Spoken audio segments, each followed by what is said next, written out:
تاریخ جب کسی قوم کو فاتح قرار دیتی ہے تو بھول جاتی ہے کہ جنگ کے دوران فاتح قوم نے کتنے انڈے کھائے تھے اور روزانہ کتنی بار کھانا کھایا تھا، اس کے دسترخوان پر شہد، مکھن، جیم تھا یا نہیں، ان کے جوتوں میں کتنے سوراخ تھے یا ان کی تلواروں کے نیام پھٹے پرانے تھے۔ فاتح صرف فاتح ہوتا ہے۔ یہ الفاظ تھے اسرائیل کی سابقہ وزیر اعظم گولڈ مائر کے، لیکن اس نے یہ الفاظ کب اور کس وقت کہے اور ان کا مطلب کیا تھا، یہ سب آج ہم آپ کو بتانے والے ہیں۔ میں ہوں عرفان الحق اور آپ دیکھ رہے ہیں دا نوبل ہسٹری۔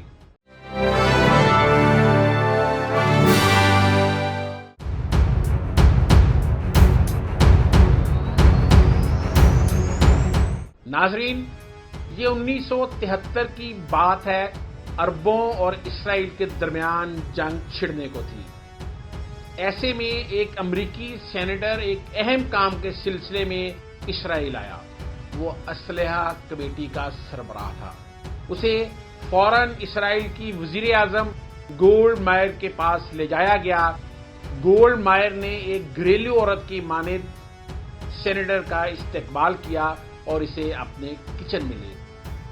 یہاں اس نے امریکی سینیٹر کو ایک چھوٹی سی ڈائننگ ٹیبل کے پاس کرسی پر بٹھا کر چولہے پر چائے کے لیے پانی رکھ دیا اور خود بھی وہیں آ بیٹھی۔ اس کے ساتھ اس نے توپوں، طیاروں اور میزائلوں کا سودا شروع کر دیا۔ ابھی بھاؤ تاؤ جاری تھا کہ اسے چائے پکنے کی خوشبو آئی۔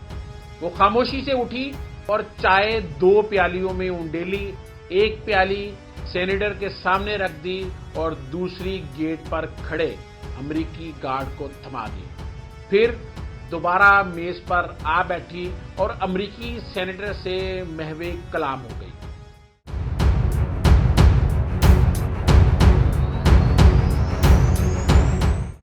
چند لمحوں کی گفت و شنید اور بھاؤ تاؤ کے بعد شرائط طے پا گئی۔ اسی دوران گولڈ مائر اٹھی، پیالیاں سمیٹی اور انہیں دھو کر واپس سینیٹر کی طرف پلٹی اور بولی، مجھے یہ سودا منظور ہے۔ آپ تحریری معاہدے کے لیے اپنا سیکرٹری میرے سیکرٹری کے پاس بھجوا دیجئے۔ یاد رہے کہ اسرائیل اس وقت اقتصادی بحران کا شکار تھا، مگر گولڈ مائر نے کتنی سادگی سے اسرائیل کی تاریخ میں اسلحے کی خریداری کا اتنا بڑا سودا کر ڈالا۔ حیرت کی بات یہ ہے کہ خود اسرائیلی کابینہ نے اس بھاری سودے کو رد کر دیا۔ ان کا موقف تھا اس خریداری کے بعد اسرائیلی قوم کو برسوں تک دن میں ایک وقت کھانے پر اتفاق کرنا پڑے گا۔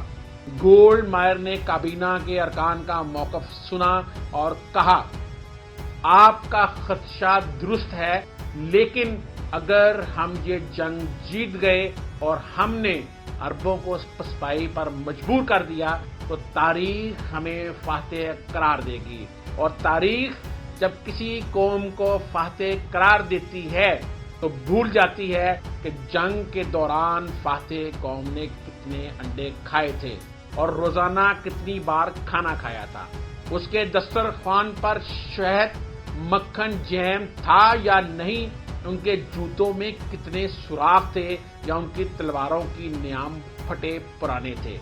فاتح صرف فاتح ہوتا ہے۔ گولڈ مائر کی دلیل میں وزن تھا، لہذا اسرائیلی کابینہ کو اس سودے کی منظوری دینا پڑی۔ آنے والے وقت نے ثابت کر دیا کہ گولڈ مائر کا اقدام درست تھا۔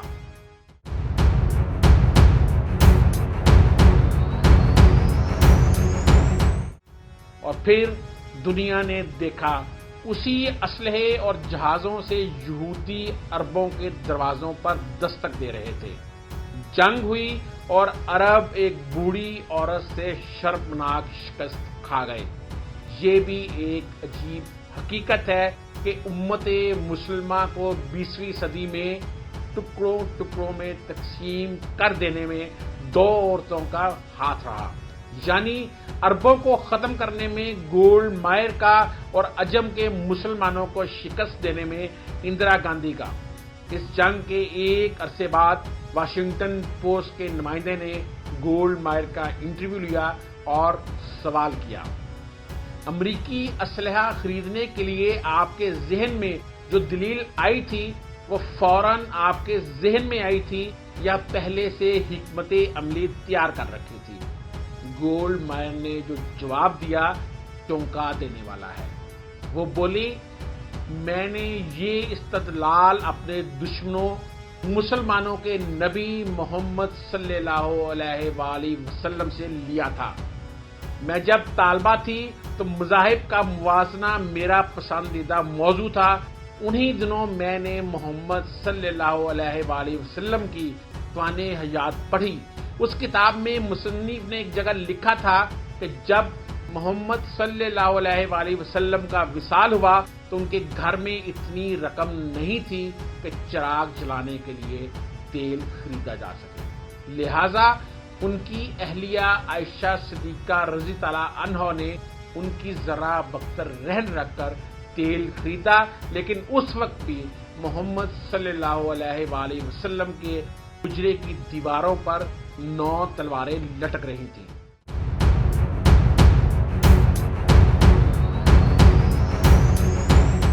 میں نے جب یہ واقعہ پڑھا تو میں نے سوچا کہ دنیا میں کتنے لوگ ہوں گے جو مسلمانوں کی پہلی ریاست کی کمزور اقتصادی حالت کے بارے میں جانتے ہوں گے، لیکن مسلمان آدھی دنیا کے فاتح ہیں، یہ بات پوری دنیا جانتی ہے۔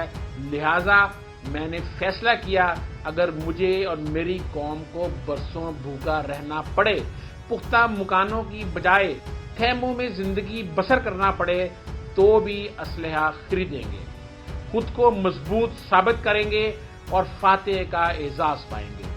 گولڈ مائر نے اس حقیقت سے تو پردہ اٹھایا، مگر ساتھ ہی انٹرویو نگار سے درخواست کی کہ اسے آف دا ریکارڈ رکھا جائے اور شائع نہ کیا جائے۔ وجہ یہ تھی کہ مسلمانوں کے نبی محمد صلی اللہ علیہ وآلہ وسلم کا نام لینے سے جہاں اس کی قوم اس کے خلاف ہو سکتی ہے، وہاں دنیا کے مسلمانوں کے موقف پر تقویت ملے گی۔ چنانچہ واشنگٹن پوسٹ کے نمائندے نے یہ واقعہ حذف کر دیا۔ پھر وقت دھیرے دھیرے گزرتا رہا، یہاں تک کہ گولڈ مائر انتقال کر گئی اور وہ انٹرویو نگار بھی عملی صحافت سے الگ ہو گیا۔ اس دوران ایک اور نامہ نگار امریکہ کے 20 بڑے نامہ نگاروں کے انٹرویو لینے میں مصروف تھا۔ اس سلسلے میں وہ اسی نامہ نگار کا انٹرویو لینے لگا جس نے واشنگٹن پوسٹ کے نمائندے کی حیثیت سے گولڈ مائر کا انٹرویو لیا تھا۔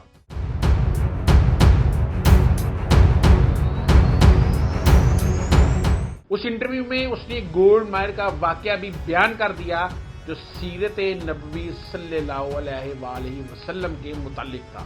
اس نے کہا اسے اب یہ واقعہ بیان کرنے میں کوئی شرمندگی محسوس نہیں ہو رہی۔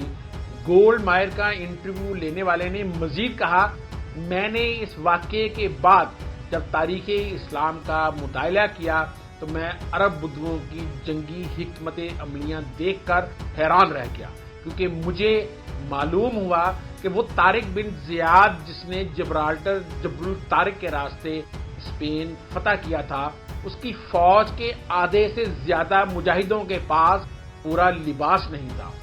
وہ 72 گھنٹے ایک چھاگل پانی اور سوکھی روٹی کے چند ٹکڑوں پر گزارا کرتے تھے۔ یہ وہ موقع تھا جب گولڈ مائر کا انٹرویو نگار قائل ہو گیا کہ تاریخ فتوحات گنتی ہے، دسترخوان پر پڑے انڈے جیم نہیں۔ ناظرین، یہ تھی اسرائیل کی سابقہ وزیر اعظم گولڈ مائر کی جنگی حکمت عملی کی نوبل ہسٹری۔ اپنے اگلے پروگرام میں آپ کو ایک اور نئی نوبل ہسٹری بتائیں گے۔ اگر آپ کو یہ پروگرام پسند آئے تو لائک کریں، چینل کو سبسکرائب کریں اور اپنا کمنٹ ضرور دیں۔ شکریہ۔